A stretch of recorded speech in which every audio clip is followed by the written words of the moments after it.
justice and peace and equality. I'm with you, man. Now, one thing I think with the Democratic Party is we're moving the goalposts. We're moving the goalposts a lot, and right? Civil rights time, it was black people fighting for black people. We're fighting for black civil rights. We're back fighting for black people. But it seems like the Democratic Party finds a way to continue to divide the Democratic Party. Now the narrative is man versus woman.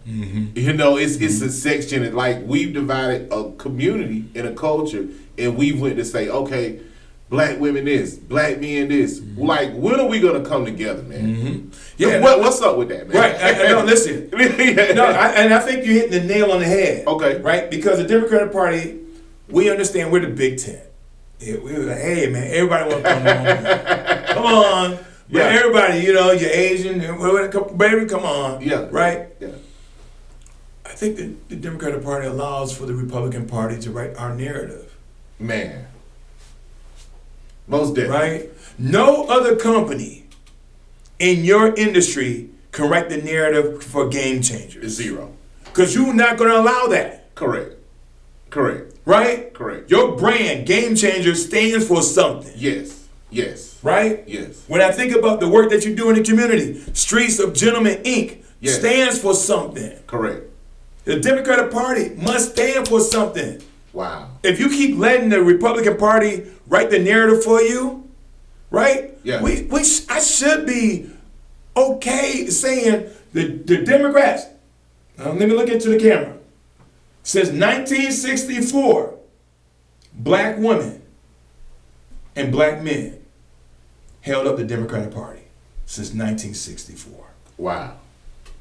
Since 1964, black men and black women held up the Democratic Party. Last year, 92% black women voted for the Democratic Party. 80% black men voted for the Democratic Party. So if you're going to keep having a message for those who give you 30%, 20%, 40% of vote, what are you really telling to those 80% of black men, 92% black women? Man, I'm just like, right? Yeah. So let's be real for a second. Who's holding up the Democratic Party since 1964? Correct. The numbers don't lie. Jay-Z said men lie, women lie, but numbers do not lie. They do not lie. Yeah. Right? Yeah. We're not leaving nobody else out. We're just asking you to stop leaving us behind. Correct. Stop asking us to go for to be the date at the prom, and then you leave us at the doorstep. You don't even bring us into the dance. Yeah. Right? And so I'm encouraging, right? Black women and black men to stand up. Don't give up on us, right? Don't give up on me. I'm telling you, if I don't do what I say I'm going to do not give me another term. Correct. Because I think, like, when we make, there are rumors about Stacey Abrams joining in the race, and we also have former mayor of Atlanta, Keisha Lance Bottoms. She's currently petitioning her gubernatorial.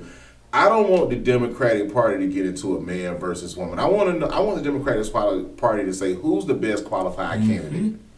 Because I think we find too many ways to divide.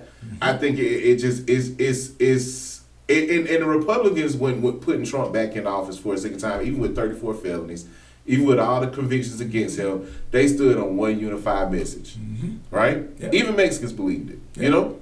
Yeah. Even Latinos believed it. They did. He had Latinos vote for him all on his messaging, and less than 3 months later, he was sending ICE at every Latino in America, sending them back to another country. That's exactly right. Man, that's got to be blasphemy, man. Listen,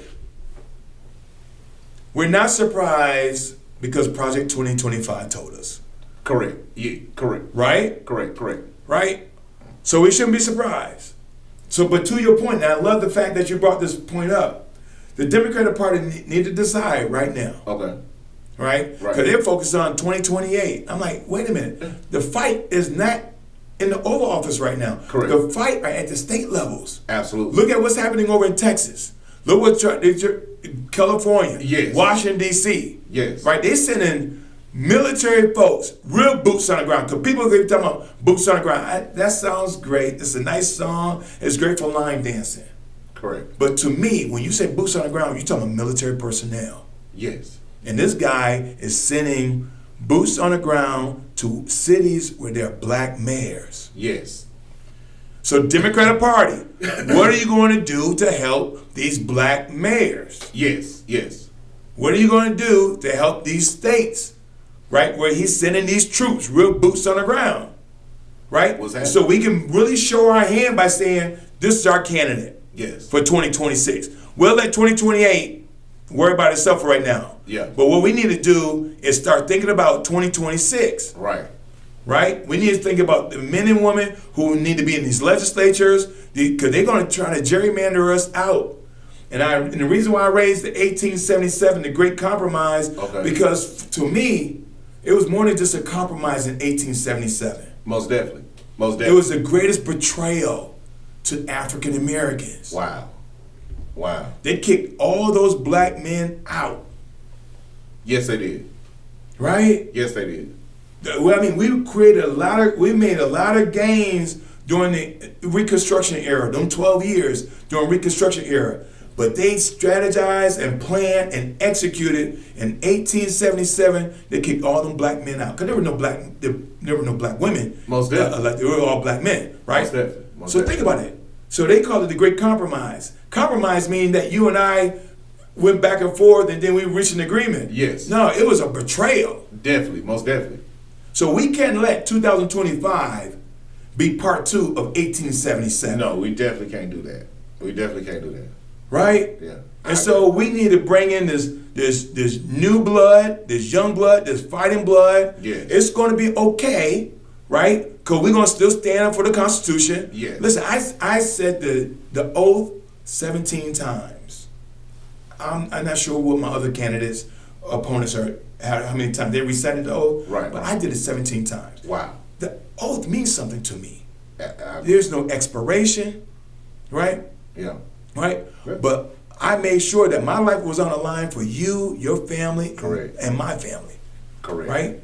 So don't keep pushing us out. Don't say that's an angry black man or he's too much of a fighter. Yeah. That's the candidate that we need right now. Yes. Yes. This ain't got nothing to do with, like as you stated, men versus women. Yeah. No. Yeah. Who can win next November, the Correct. general election? Correct. Because we already know the Republicans already said who their champion going to be. Yes. That's going to be Burt Jones. Absolutely. Absolutely. They already make it, no bones about it right now. No bones about it. So Democrats, who do we want up against Burt Jones? Yes. Who You want a commander against the UGA football team? And equality. Now the world they will see. That's